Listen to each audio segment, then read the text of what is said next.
like I said, I guess, I don't know if this is like continual, so, you know, definitely consistent throughout the year, not just one session here and then, you know, like I guess follow up too. So it's not just, sometimes it's like, here's a bunch of good ideas and then there's no time to practice them or implement them or talk with someone who's doing them and knows how, you know, and it's hard to find my own time even, you know, in planning and correcting to figure this stuff out, you know, or to make it practical for myself. So, you know, follow up and being specific and then working consistently on that thing.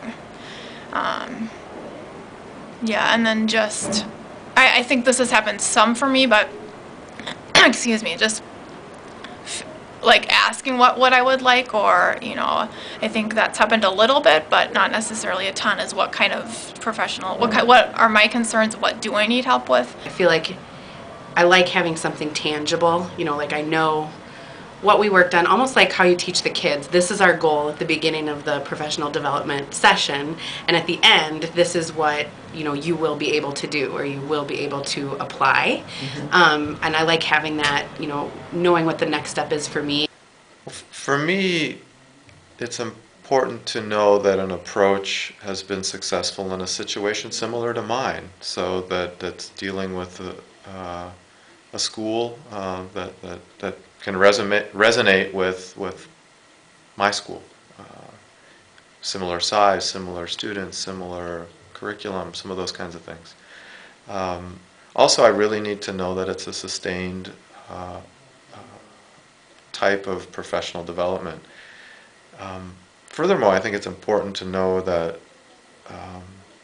it's got to be something that the whole school can really engage with. And I think as a school you need to have a champion and the leadership in place that can really push it forward, to really have the authority, the empowerment to say this is where we're going as a school. And so it's more than just the new math book. It's more than just the you know, the new technology. It's about how people actually are working together, adults and youth, and that's something that's typically a pretty big shift in a school culture. I would say that effective professional developments tie directly to your work in the classroom and directly pertain to your students, because teachers' biggest, I'd say, obstacle is time. And so if you're doing something in a professional development that is difficult or confusing for a teacher to go back the next day and do it, then the likelihood of that happening is not very good.